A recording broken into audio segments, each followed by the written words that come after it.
I'm life and confidence coach Dianna Leeder, and this is my podcast, the Crave More Life Roadshow. It's here we talk about emotional hits and lovingly kicking our own asses to get through them. Just so you know, it always comes down to being your beautiful, sassy self, living and loving from you, no matter what. So join me to hear about the healing journeys of other women, and you just might become a DIY ass kicker too. Hey, DIY ass kickers. Today I have spiritual life and career transition coach Deborah Roth on the show.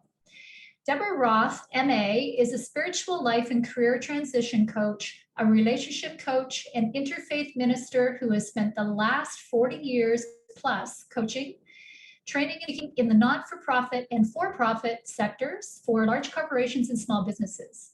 Nowadays, she works primarily with overwhelmed, under-nurtured women and a few good men, guiding them through all kinds of life and career transitions and helping them to attract and maintain fabulous relationships.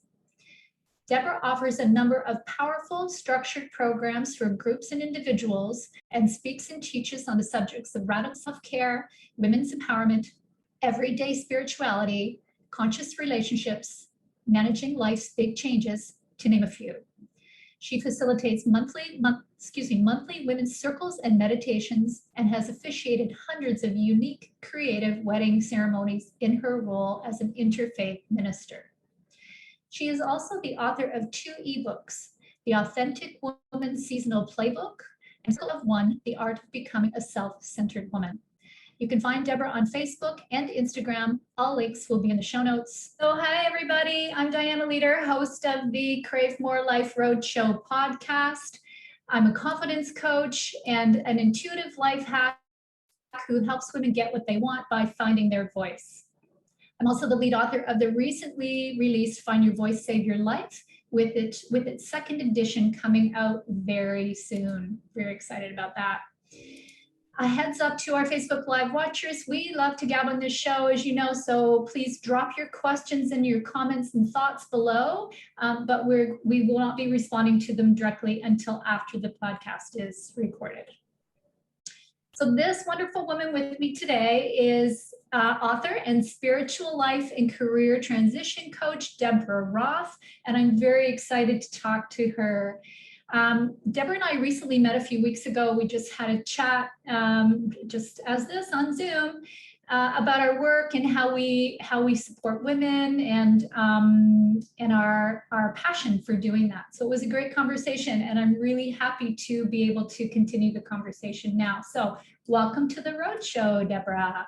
Thank you, Dianna. It's always wonderful to connect with kindred spirits. We said that, didn't we, the first time that we talked? Yeah, it was a great connection, and yeah, I think we're swimming in the same direction. I think so. Yeah. So tell us a little bit about you, what you do, how you started doing what you're doing now. Okay. I am in New York City, which, believe it or not, I found all my wonderful spiritual hotspots and sacred spaces. And I moved here really right out of college 40 plus years ago. So there's an indication of when I graduated college. And I, was in the corporate world for 8 years, however long, 12, 13 years, I think.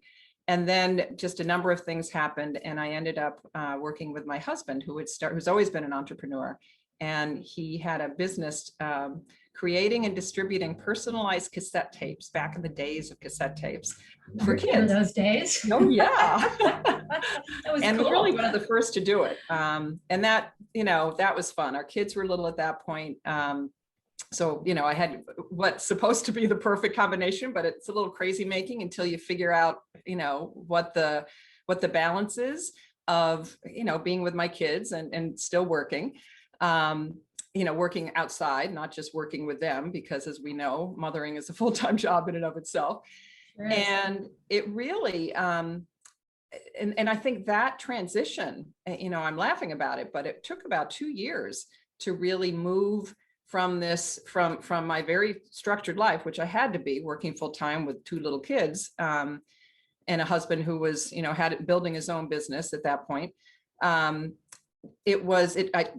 what first got me fascinated in just the psychology of traditions, transitions, and traditions. That's interesting.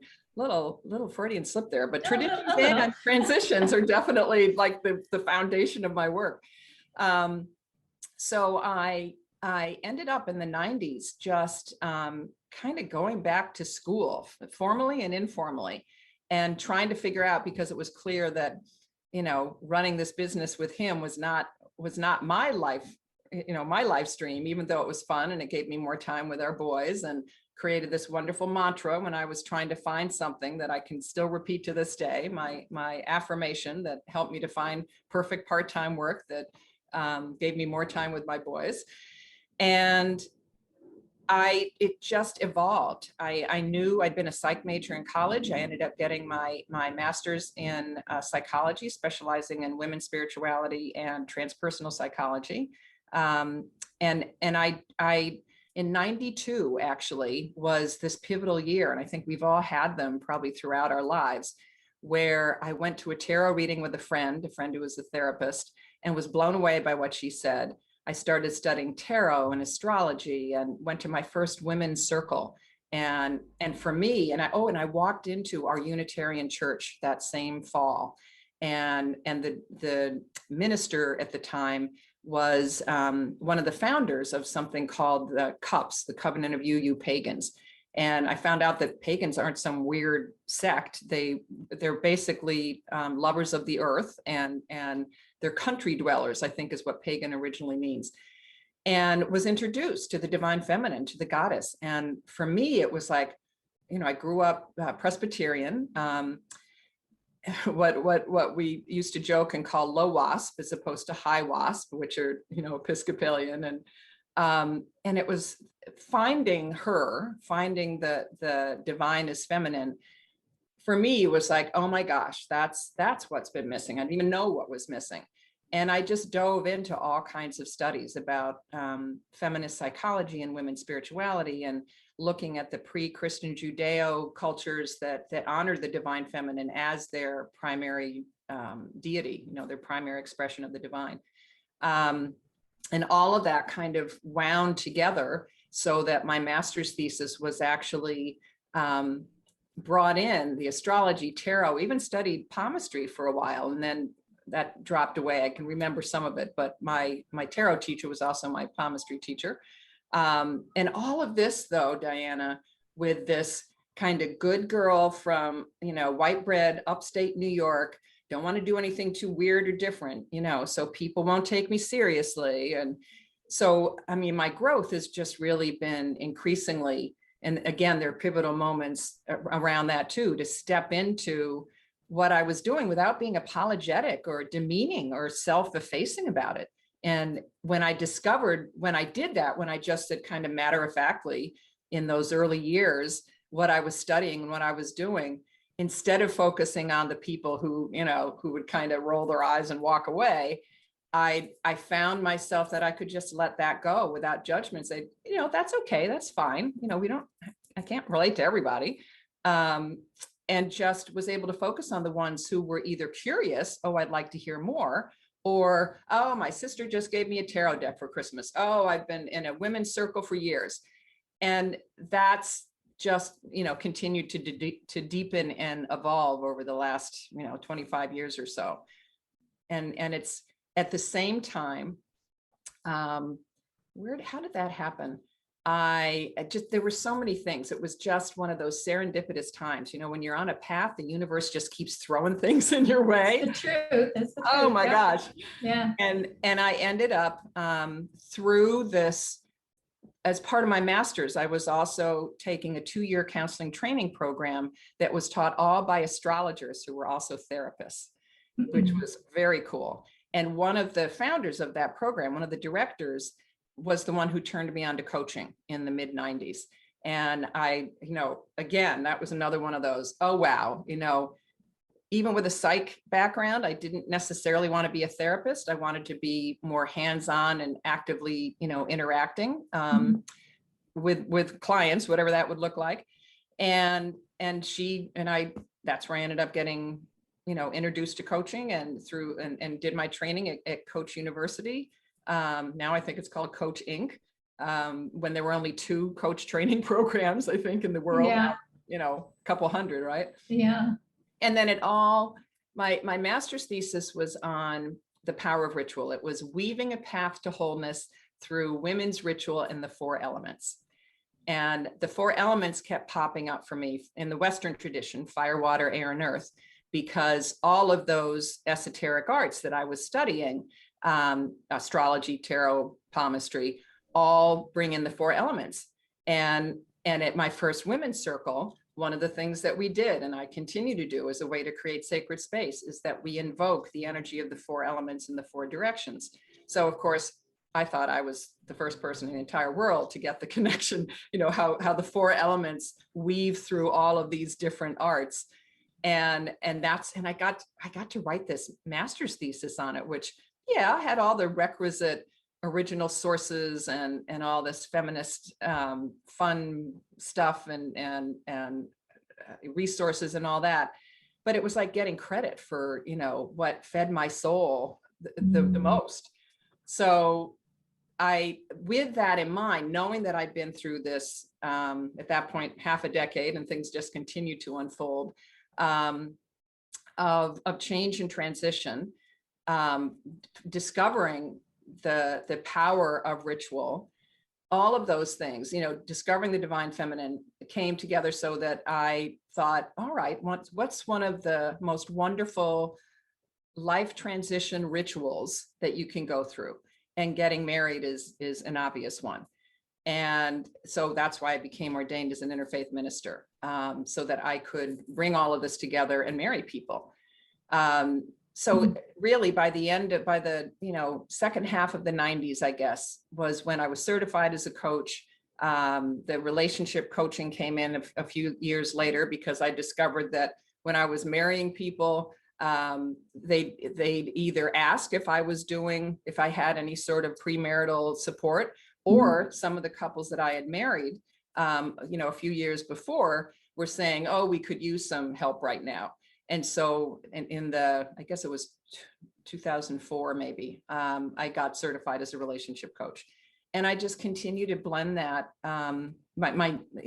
ever since then. My new moon circles, I've been doing since 96. They were actually part of my master's thesis. I mean, talk about fun. Yeah, no kidding. And then I do the full moon meditations, just 15-minute meditations. It's a big full moon coming up on Wednesday, and it's a lunar eclipse. It's going to be a big one. So yeah, that's kind of the 25-cent overview of how I got to where I am, with lots of missing pieces, but that's the gist. That's amazing. That was more than a gist. That was great. Yeah, lots of stuff. So I want to just take you back just a little bit, because I'm sure that we have listeners who are not as deep into spiritual understanding as what you are, or perhaps what I am. I don't know. So can you talk about that divine feminine? Can you talk about what that means? Yeah, that's a great question. What does it mean to next door neighbor? Right. So it is a way of, and nowadays, I think the kind of traditional view nowadays, at least in the Western world, is picturing, if you're going to picture an image of the divine, and this is what I grew up picturing, was sort of this, loving picture. Well, some traditions it's not so loving, of a, bearded white guy with his white robes. That's sort of our image of God. What was astounding to me, and it certainly exists in other parts of the world, in the East, there are, still many goddesses, Kali and Sarasvati, and many goddesses that are still worshipped pretty actively today. Likewise, though, and my background, my cultural background is Scottish, some Irish, British, but from the British Isles at any rate. in the Celtic tradition. And that was, I think, one of the very first women's circles that I went to was celebrating the goddess Bridget. And what the divine feminine represents are those qualities that still in our very patriarchal society, as much as we're making progress, have been very much devalued or worse in this still very patriarchal society we live in, like compassion, honoring our intuition, honoring our emotions, honoring our bodies. That's so huge. There's just been so much that, yes, society piles on, sexualizing everything or demeaning what is actually a pretty extraordinary biological function, which is our monthly bleeding, calling that the curse, to really research all of that and to understand that all of that, the honoring of our body, of our emotions, of our intuition, and through our bodies, our connection to nature. And, goddess knows we have lost that, where finally people are waking up that we will not survive if we kill off Mother Earth. So it's looking at those qualities that often have been described or diminished, like all those things that there's a whole list of them, which is not to say, there is a divine masculine too. And really, if you look at a spectrum, and I've done this before when I've taught about it, we need our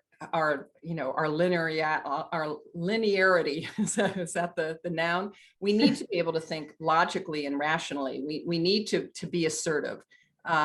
Yes, compassion and going within is important too, but we need to be able to take those kind of classically masculine, positive masculine qualities out into the world as well. But then you want to look at, the negative masculine qualities are going to be, violence and the things that have brought us to war and competitiveness and that kind of thing. Likewise, they're feminine qualities. If you're a people pleaser, if you're, it devolves into being a doormat. If you're too nice, there's ways on both sides of the spectrum in how we define positive or divine masculine and divine feminine, where it can show up as a way that supports us and then a way that diminishes us. And we need both sides. It's just that for so long, literally, for thousands of years, the feminine, whether you call her divine or not, has been subjugated. And what we're doing now is really bringing that to light and naming those qualities as a source of strength and power, not as a weakness. Right. Nice. Yeah, from my understanding, it's those qualities, those feminine qualities, they were not always pushed down. They were not always they were celebrated. And right. I love the fact that you're bringing that back, and and the world is encouraging that there are qualities of being a woman that need to be honored, and not just for the world. To me, it makes us be in alignment with ourselves. Yes. With exactly who we are. And you're talking about things, things just kind of happening in the universe, bringing things. I think that's why the closer we are to that alignment, the more the universe is bringing us what we need. And everyone benefits. It's not, I used to joke with my husband, who's an intuitive healer. He's got a pretty strong, divinely feminine side too, that going to women, it's, we don't sit around and bash men in our women's circles. It's really about, and some of the first books that I read really, highlight this. It's really about finding this place of balance between the energies. Rianne Eisler, who wrote Chalice and the Blade, kind of iconic at this point. And she talks about how important it is that we find that balance.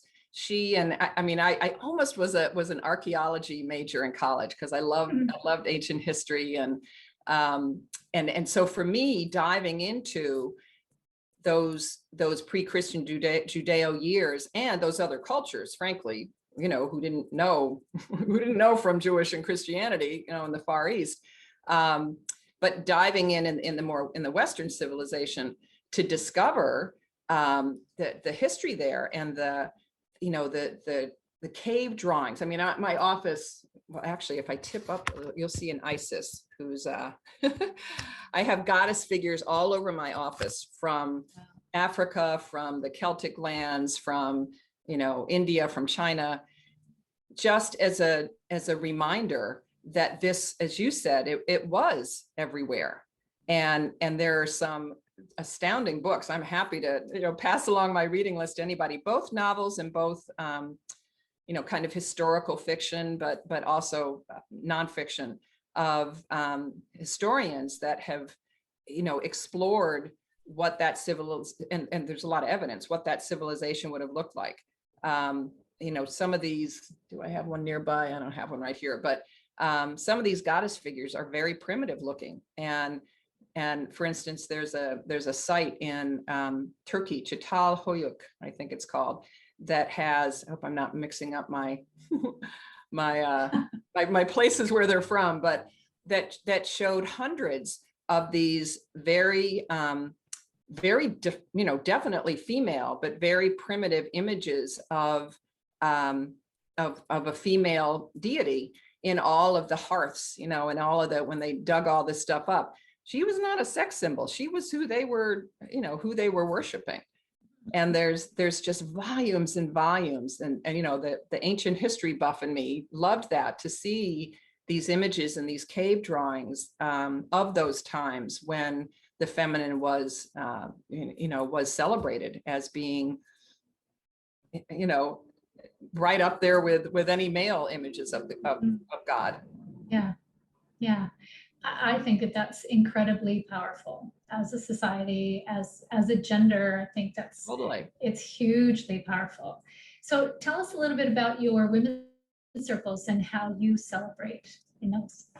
So this is a very apropos moment, because I've been doing them on Zoom, for the last year, which I'd never done my circles on Zoom, couldn't even imagine. But for obvious reasons, couldn't really do it live. And so I've been doing them since '96. And basically we come together, we create sacred space very intentionally. And I talk about, and I kind of run through, I appeal to everybody's left brain first, that the kind of masculine rational. This is, for people that are new, this is the structure of how we do it.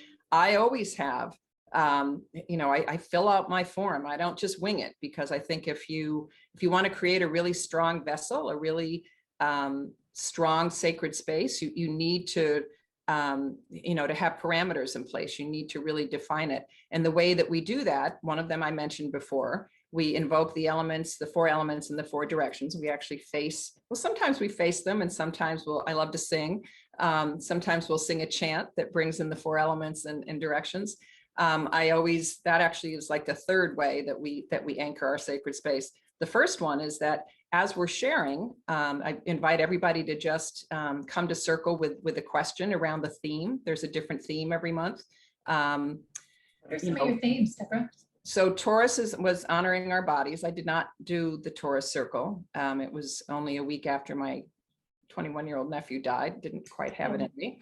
Sorry. Yes, coming out of it, feeling like I can manage to do the new moon on June 10th, which is Gemini, and we will be honoring our brilliant minds. And Gemini is an air sign, and it's about communication and how we think, and and again, that's one of those areas that women have, we couldn't vote for years because it was thought that we were just too flighty, and we didn't have the capacity to make important decisions. Bull. Mm-hmm. So we always make sure that we're, in Gemini, there are a bunch of different themes, but I can't even remember what I came up with for this one, because I haven't posted it yet. I usually send something out about 10 days before. So the women share around the theme while we pass some kind of, it'll probably be a mist, because that's air, but something that's elementally connected to the theme. Gemini is an air sign, so we'll do either incense, which is air, or a mist, which mist would be good for a water sign like Cancer, which is next month. And then people, so and the way that I describe it is where we as we're passing whatever it is that we're passing to purify ourselves, we're doing it for ourselves, but we're also creating this space. And people know that if they come to keep our sacred space energetically intact, that you don't just come and go. You know, if you are going to be late, I ask that you not come. You know, you can't just show up half an hour into the circle. Sometimes if we know that things are going on, we can pause for a minute, we can create an energetic opening if someone has an emergency and has to leave. But I'm super, and people have said that, women have said that to me all along, how much they appreciate this notion of creating sacred space so intentionally. And then I always lead some kind of meditation. We do some kind of work, what I call the work of the ritual, which could be writing. That's a good Gemini way because it's about expressing and communicating. It might be drawing something, which might be a Leo sort of thing, which is more creative. And then and this is where the honoring our bodies piece of divinely feminine work comes in. We energize whatever it is that we've done by singing, moving. You know, sometimes it can be to rock and rolly stuff. Sometimes it can just be very flowy, you know, for if it's a quieter kind of theme that we've done. And then we ground ourselves and then we bless each other. And that's sort of the flow of the circle. Nice. Yeah, it's fun. I mean, it's powerful for me. What'll be interesting is my plan, because we are starting to open up in New York and the weather's nice and it'll be late longer. Typically I try to do my summer circles outside, but I've got just a bunch of women who are so dear to me who have moved away, who've been able to join. I'm sure you discovered that too. And any of you who have, you know, been doing things on Zoom, it's like people you haven't seen in a while, you know, because they couldn't come live to whatever you were doing. So I'm hoping I can pull it off to do a hybrid, you know, to have the live circle and just set my laptop there and, you know, see if the people who can join, you know, who can only join on Zoom will get the same benefit. It'll be an experiment. Yeah, you'll have to make your list that day for sure. Yeah. But that's great. You're right. People kind of come and go, and being able to connect with both, because they're, you know, as much as Zoom was not something that anybody really anticipated having to jump into with 2 feet. Right. It's been very, very helpful. You know, it really has. Definitely. Yeah. And your circles sound amazing. And I can't, you know, I love that it really is taking women back to themselves. Yes. You know, that's what I'm hearing. Yep. That's what I keep hearing, is that it really is about themselves. And I think that's where we need to be. And that's, I mean, it's so true, Dianna. I mean, that's what you do. That's what I do. My language around it talks about radical self-care. My book, Circle of One, The Art of Becoming a Self-Centered Woman, or How to Become a Self-Centered Woman. The self is all in caps, because if we're not taking care of ourselves first, you know, it's that old classic kind of tired cliche at this point. You know, if you're in an airplane and it's going down, you got to put your own oxygen mask on first in order to save your child, whoever's sitting with you. But it's a cliche because it's true. And if you're not taking care of yourself, your circle of one, that soul spark, that scintilla. Meister Eckhart was a medieval mystic, and he called this spot within your scintilla, your soul spark, which represents the essence of you, you know, where the best of you resides. And if we're not taking care of that, you know, first and foremost for ourselves, we shouldn't be taking care of ourselves just so that we can give and give and give to everybody else. Right. Yeah. But, you know, in that, the book cover has these concentric circles, and kind of like I don't know if you can see it very well, but my symbol, it's my business symbol, is a spiral. And sometimes I have my crescent moon, sometimes I have my spiral, because it affects our relationship with our families, our communities, our work, ultimately the world. We're going to function better. We will be able to do the important work that we all do in the world, whatever it is, much better if we're starting here and taking care of ourselves. Yeah, I agree. Absolutely. I call that, did you call it soul spark? I love that. Soul spark. So yeah, that's really cool. So I call that our deep core. Yeah. Just where all that goodness lives. And it's interesting, because what was coming up for me to ask you about, or to talk to you about, is that whole sense of, doing, as you mentioned, supporting ourselves just so that we can support others. Right. Because I think we make different choices. Certainly has been my experience in my practice over the years that women make different choices about what they will offer others than what they will actually offer themselves. Yeah. And it's funny because I just had a conversation about this the other day with a woman who, we were talking about how whatever it is that we know about, whatever is in that soul spark is how we need to treat ourselves. Yes. Right. Use that to, as the test for what it is we're going to do and how we're going to do it and how we're going to speak to ourselves, and then offer it out. Exactly. But it's got to start with us and having compassion and empathy for ourselves and self-love, obviously, for ourselves first, which then allows you, if you don't feel like you deserve it for whatever reason, whatever your history is, if you don't feel that you deserve that kind of yummy, luscious treatment. One of my first clients called her coaching notebook, her luscious notebook. I've never forgotten that because it was all about taking care of her.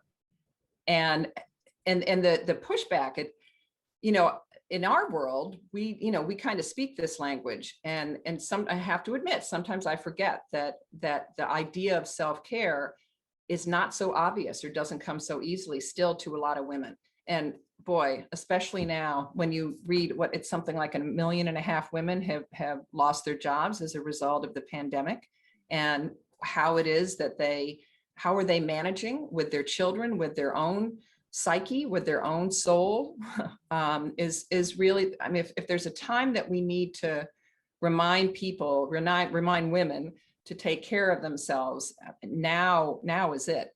And if people call you selfish, I say, no, just no, it's self-full. Because if mama's not happy, nobody's happy. And if you crash and burn, you're not going to be able to take care of these people that you care so much about.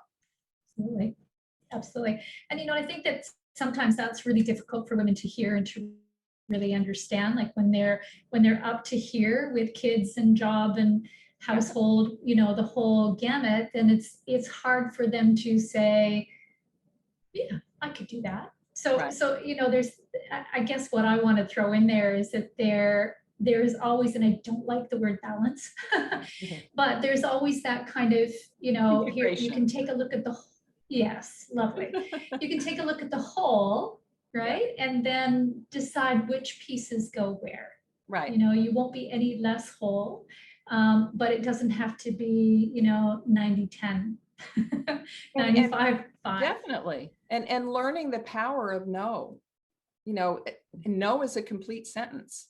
And it's about setting boundaries. And it can't be, no, I'm not going to do that anymore. It can be, sweetie, I'm really sorry that you forgot to bring that report to school today, but I am in the middle of an important meeting and I can't get it to you. You'll have to wait until X or whatever. But when we start to set those boundaries, there's going to be pushback, especially if we've been one of those doormat types. Because frankly, that's also how we've been socialized. Women have been socialized to take care of everybody else first. We come by it naturally with all of our, oxytocin and our estrogen and all that stuff. It's called the mothering hormone, oxytocin. And not that we're going to fight our, and some of us aren't. Now, I'm not saying that every woman is this big nurturer. We know that that's not the case, but we do have the hormones to support it. And we got to be careful that we don't fall into that trap. Yeah, absolutely. There is that natural piece of us that we are called to support and take care. Right. I think that's very much part of us. And it's great. I would never suggest to any woman that she shouldn't care for others should she choose Definitely. to. But there's that piece about choice. Well, I exactly. And I think I'm reminded too, there was a study that was done a long time ago at this point. I want to say in the mid-90s, I believe at UCLA, where the phrase tend and befriend came out of. And it's, you can Google it, and the names of the female scientists are escaping me. But in this lab of male and female scientists, the women scientists noticed that when there was stress, if there were funding issues, to support the lab or that kind of thing, the male scientists would migrate back into their offices and get all freaked out and do their individual rah, I'm strong, I can handle this thing.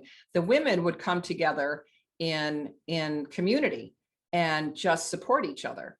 And that's when they started talking. That's the tend to befriend impulse, which they very much brought back to a hormonal level, being scientists. The testosterone and progesterone that really trigger the fight, flight, or flee response. It's obviously not just a male thing, but it is a pretty ancient one from when saber-toothed tigers were chasing us. Yeah. But likewise, but I always love it. And oh gosh, we're seeing so much more than neuroscience today. Even back then, these female scientists could see what the hormonal foundation was for this tend to befriend impulse that women have, and not make it, and celebrate it, not declare it as any kind of weakness, but actually we're community builders. That's part of, what comes with those divinely feminine qualities. Yeah. And what goodness, comes out of that kind of community building. It's incredible. Yeah, it's such an opportunity. And it makes me think about those women who have difficulty, creating their own boundaries, that they miss out on that. They often don't, they're not comfortable enough to even engage in that way, or as much as what they could, right. For, all those kind of underlying reasons why they don't choose themselves to start with. Right. So, yeah. And I was going to say earlier, actually, when you mentioned about some of the underlying, reasons that we don't honor ourselves, and that I just want to throw out again, and I know I say this a lot, but it's worth, if there are any reason, anybody that's listening, if there's any reason why you don't feel worthy enough to honor yourself, then reach out to somebody. Reach out, talk about it, get some support for it. It's not worth being silent about. Definitely. And that's the tend to befriend impulse. That the sad thing, well, many sad things about the pandemic, but one of the tough things was the isolation that occurred. And I think isolation breeds isolation. And, now people are timidly coming out. A really good friend who's an intuitive and a spiritual teacher wrote in her newsletter recently that she was actually at a wedding, a live wedding, all very socially distanced in the redwood forest in California. And she said, I found I was having, and this is just a very open-hearted, gregarious, wonderful person. She said, I was having trouble talking with people. And she really kind of looked at it and said, I just have to readjust. I have to get back into that space of being able to talk face to face to people, much like we've had to adapt to this format, I did Zoom calls before COVID, but every communication has had to be practically, except with my family, thank goddess, has had to be via a screen. Yeah. It's changed us for sure. Yeah. And we do have to adapt. So I'm wondering what your very favorite part of the work you do is. That's so hard. I love it all. I love my, I love my one-on-one clients. I joke that my weddings kind of bring everything together, because it's relationship, it's ritual, it's a life transition. So, when you make those Venn diagrams where all the things come together, weddings are kind of at the middle. And I've missed, I've done it just a few over the last year, a couple Zoom ones, and now, now things are starting to come back. But I just, there isn't just one thing, I have to say, because they all feed me in different ways. Yeah, that's fun. That's fun. And that's cool. Obviously, if you're doing all that stuff, you better be getting something really good out of all of it, right? Oh, yeah. Definitely. Yeah. Awesome. So I have one other question to ask you, and that is, and I ask this of all my guests, can you tell us one thing that you have done that is fun or funny that you don't normally share? Huh. I do lots of interesting things. Wow. Interesting, fun, funny. A lot of what I do, people would do that way. Probably I could do my little yoga move I don't generally do that in the middle of a business call, but yeah, I used to rollerblade. I sing, but I share that. I'm pretty open about. I sing in a wonderful women's chorus, and we just did the most amazing concert. But there isn't a lot of stuff I don't share, frankly. Well, it is really just meant as a way for the audience to get to know you a little bit better again on a different level. So yeah, and I mean, well, there was a bunch of little things there anyway. There was, yeah, for sure. And I think that we talked about when we last met, we talked about your singing in that choir. Yeah, sounds amazing. Yeah, we won't ask you to jump into some long rendition of whatever. We won't make you do that today. That's okay. I think if there's anything I don't talk about all the time, it's the slightly crazy things I do with my yummy 4-year-old granddaughter. Oh, well, here, and go even ahead. her little sister at 9 months. Oh, nice. When you get into that, yeah, it's delicious. It is. You can just see the the brightness and the smile. Yeah, I get it. Yeah, as you know, I'm a grandma too. Yeah, it's precious time, and yeah, we do things that we normally would not do. I have a daughter with 1 and a daughter with 2, and the one with 2, their parents have just bought them it's a kiddie pool, but it's not a teeny kiddie pool. Right. So she asked them, do you think that it would be fun to have grandma get grandma in that pool? And they both, yeah. Okay, grandma may or may not get in the pool the way that they get in the pool, but I will at some point get in that pool. I love it. Yeah. Anyway, is there anything else that you want to share with our guests? Anything else that you really want them to know? I would invite anybody to get in touch, and if they want to participate in the full moon meditations every month, those are free by donation only.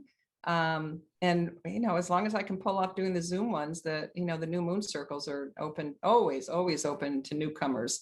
The other thing that we haven't talked about, and I'll throw it out there, is and I won't take too much longer with this, but a group that I started 12 years ago, and I think we talked about this, that has produced theater, music, dance productions to raise money for organizations who work to end violence against women and girls, work to end gender violence. And we've just done, again, some fabulous Zoom things in the last year, but we'll do a live streaming thing in the fall, but it's called Fourth U Artivists. 4THU Artivists is activism against, again, it's hard to give it's a mouthful. And if anybody wants to know more about helping to end gender violence, then definitely reach out.